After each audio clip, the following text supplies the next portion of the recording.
నేను ఏం తినాలి, ఎంత మోతాదులో తినాలని చెప్పడానికి ఏం చేయాలి సార్? న్యూట్రిషనిస్టా, జనరల్ ఫిజిషియన్ని సంప్రదించాలా, అమ్మ చెప్పిన మాట ఇంట్లో వినాలా, ఏం చేస్తే ఉత్తమం అంటారు మీరు? అంటే ఆనెస్ట్గా స్పీకింగ్, అందరూ ఒక డాక్టర్ని కన్సల్ట్ చేసే అవసరం లేదు దీనికి. సో అంటే ఇప్పుడు కార్బోహైడ్రేట్ కానీ, ప్రోటీన్ కానీ, లేకుంటే ఫ్యాట్ కానీ సరైన మోతాదులో మనం కన్జ్యూమ్ చేసుకుంటే మీకు అవైలబుల్ ఆన్లైనే చాలా వరకు మీకు ఇన్ఫర్మేషన్ దొరుకుతుంది దీంట్లో. మిగతా అన్నీ కూడా ఆన్లైన్ మనం చూస్తే అవసరం లేనట్లకి. ఓకే, ఇప్పుడు దర్ ఆర్ వేరియస్ కొన్ని ఆర్గనైజేషన్స్ అయితే మీకు డైట్ ప్లాన్స్ ఇస్తున్నాయి. ఒక 10 weeks ఒక ఛాలెంజ్ ఇస్తున్నాయి డైట్ ప్లాన్. అంటే ఒక మంచి అలవాట్లు వీళ్ళకి అంటే అడాప్ట్ చేసుకోవాలని చెప్పి ఇవన్నీ కూడా ఇస్తూ ఉన్నాయి. కరెక్ట్. సో కనుక I think each one is the personalized option అండి. అంటే నేను చెప్పేది ఒకటి అందరికీ అది వర్తించకపోవచ్చు. Correct. So we have to make our own plan. నేను ఎందుకు ఇంత స్ట్రెస్ చేసి అడుగుతున్నానంటే sir, food is the main thing that is driving our life ఈ మధ్యకాలంలో. ఇదివరకు ఒక 6-7 ఇడ్లీలు ప్లేట్లో పెట్టేసుకుని చక్కగా ఒక కప్పు సాంబారు, ఇంత కొబ్బరి పచ్చడి వేసుకుని, నెయ్యి వేసుకుని తింటే మనం కంఫర్టబుల్గా తినేసేవాళ్ళం. ఇప్పుడు ఎందుకో హరాయించుకుంటాం, లేదా ఎన్ని క్యాలరీసు, ఒక ఇడ్లీ ఎంత సైజ్ ఇడ్లీ, ఇవన్నీ చూసుకుంటూ అంటే చూసుకోవాల్సిన పరిస్థితుల్లో ఇన్ఫర్మేషన్ కూడా వచ్చేసింది. సో తినేటప్పుడే ఒక స్ట్రెస్లో తింటున్నాం మనం. So how do you approach food from the perspective of long term ailments like cancer? అంటే ఫుడ్లో balance is most important and choices is most important. ఫండమెంటల్గా చెప్పాలంటే green leafy vegetables, fruits, 4 to 5 servings of fruits in your meals is going to do lot of good అండి. అంటే ఇందాక మనం tobacco గురించి మాట్లాడాం కదా, అట్లానే ఫ్రూట్స్ అండ్ వెజిటబుల్స్ పర్సే ఒక 20% క్యాన్సర్స్ తగ్గిస్తాయి. ఓహో, అమేజింగ్. దాంట్లో ఉన్న యాంటీ ఆక్సిడెంట్స్ కానివ్వండి, దాంట్లో ఉన్నటువంటి ఒక న్యూట్రియంట్స్ కానివ్వండి, they fight cancer causing substances or cancer ప్రారంభం అయితే కూడా దాన్ని ఫైట్ చేస్తాయి. సూపర్ ఫుడ్స్ నిజంగా సూపర్ ఫుడ్స్ అయినా సార్? మొరింగా పౌడర్ అని, అంటే మినగాకు తీసి ఇంకేంటది అలాగే రకరకాలు వచ్చాయి ఈ మధ్యకాలంలో, వీట్ గ్రాస్ ఒకటి. Are these truly super foods? As an oncologist do you subscribe to that at all? You don't. So basically మనం ఏదైనా సహజ సిద్ధమైన పద్ధతుల్లో మంచి వ్యాయామంతో, ఫిజికల్ యాక్టివిటీ మీరు చెప్పారు చాలా ఇంపార్టెంట్. వారానికి 30 minutes చొప్పున పర్ డే 4 days చేసిన చాలు. 120 minutes of physical activity per week చేస్తే చాలా జబ్బులు రాకుండా చూసుకోవచ్చు. నాట్ జస్ట్ క్యాన్సర్, డయాబెటీస్ కానివ్వండి, హైపర్ టెన్షన్, కార్డియాక్ ఇష్యూస్ అన్నీ. Even mental health will be much better అండి. మనం productivity will be much better. నేను ఒకరోజు జిమ్కి వెళ్ళకపోతే, వాక్ చేయకపోతే ఆ రోజు నా ప్రొడక్టివిటీ తక్కువగా నాకు తెలిసిపోతుంటుంది.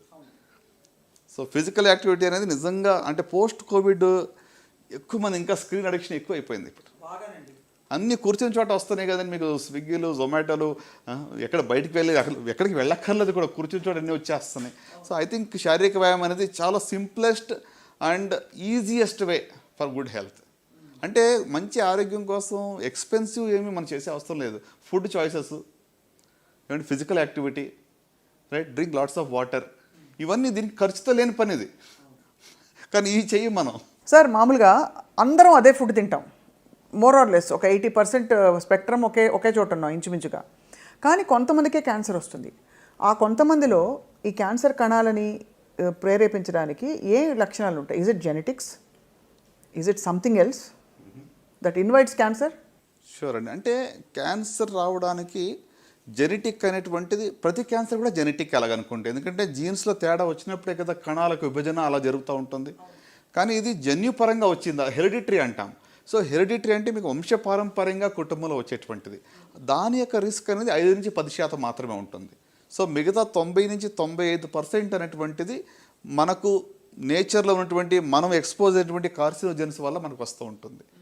సో ఇప్పుడు మీరు అన్నారు ఏ ఫుడ్లో ఉన్న ఏ కార్సినోజన్ ఎప్పుడు ట్రిగర్ చేస్తుంది, ఇట్ డిపెండ్స్. ఇప్పుడు కొంతమంది ఏమంటారు దగ్గరికి వచ్చి, మా ఫాదరు 40 ఏళ్ళుగా స్మోక్ చేశారండి, ఆయనకి ఏ లంగ్ క్యాన్సర్ ఏం రాలేదు, ఎందుకు మానేయాలి? అవును, కరెక్ట్. చాలా కామన్ జస్టిఫికేషన్ మన కామెంట్స్లో కూడా పెడతారు సార్ ఇలాంటివి. అవును, కొంతమందికి రాలేదు అన్నంత మాత్రాన మనము దీనివల్ల వస్తుందని దాన్ని డిస్ప్రూవ్ చేయట్లేదు. 90% of the lung cancers direct related to smoking prove చేసాం. 10%లో మాత్రమే నాన్ స్మోకర్స్ కూడా లంగ్ క్యాన్సర్ రావచ్చు. అవును, correct. Okay, at the same time స్మోకర్స్లో రాలేదు అంటే దట్ డజంట్ మీన్ దట్ ఇంకా స్మోక్ చేస్తే ఏం కాదనేది కాదు. మనం దాన్ని you can't prove the other way round. So ఎందుకు వస్తుంది అంటే వాళ్ళలో ఆల్రెడీ ఒక ప్రిడిస్పోజిషన్ ఉండాలి. Over a period of time ఈ కార్సినోజెన్స్ రెగ్యులర్గా ట్రిగ్గర్ చేస్తాయి, క్యాటలిస్ట్గా పనిచేస్తాయి. ఈ కణాల యొక్క జెనెటిక్ చేంజ్ అంటే ఇప్పుడు ట్యూమర్ సప్రెసర్ జీన్ అని ఉంటుంది. అంటే ఒక కణాల విభజన జరగకుండా ఉండేటువంటి ఒక జీన్ ఉంటుంది, దాన్ని ఆల్టర్ చేస్తాయి. ఆల్టర్ చేసినప్పుడు అది సప్రెసింగ్ బదులు కీప్ డివైడింగ్ అంటుంది. అంటే ట్రాఫిక్ సిగ్నల్స్ ఫెయిల్యూర్ అయినట్టు అనుకోండి. Instead of green it says red. Okay, 2 చోట్ల 3 చోట్ల సిగ్నల్స్ రెడ్ అయినాయి అనుకోండి, ట్రాఫిక్ అంతా వచ్చి జామ్ అయిపోతుంది ఒకే చోట. సో ఒక లంప్ ఫార్మ్ అవుతుంది. So it's a failure of signalling system. మన కణాల్లో ఉన్న సిగ్నల్స్ కణాల విభజన జరగాల వద్దా, ఆగు అనే దానికి బదులు వెళ్ళు అని చెప్తా ఉంది. So it keeps on dividing అని. సో అంటే ఇది it's triggered by various carcinogens, అంటే ఈ యొక్క క్యాన్సర్ కాజింగ్ సబ్స్టెన్సెస్, దానివల్ల జరుగుతూ ఉంటుంది. సార్ ఆటో ఇమ్యూన్ కండిషన్స్కి క్యాన్సర్కి ఏమైనా సంబంధం ఉందా? ఆటో ఇమ్యూన్ దాంట్లో కూడా కొంతవరకు ఇమ్యూనిటీ అనేటువంటిది మరి తక్కువగా ఉండటం వల్ల రిస్క్ ఆఫ్ క్యాన్సర్ అనేది పెరుగుతుంది auto immune conditions risk is more. Right. And my final question with foods and cancer sir, మనకి మన చేతుల్లో లేనివి కొన్ని ఉంటాయి. పెస్టిసైడ్స్ బాగా వాడేయడం, టాక్సిన్స్, మనకి ఈ మధ్య కాలంలో కొన్ని దేశాల్లో మసాలాల్లో కూడా ఎన్నో కార్సినోజన్స్ బయటపడ్డాయని చెప్పి బ్యాన్ చేస్తారు. ఇప్పుడు ఇవన్నీ సర్వసాధారణంగా అమ్మ చేతి ఇంటి వంటే కదా, దీనిలో కూడా ప్రాబ్లం ఉంటే ఇక ఎక్కడ పోవాలని తలపట్టుకుంటున్నారు. సో ఏం చేయాలి సార్, ఎంత సీరియస్గా తీసుకోవాలి ఇవి?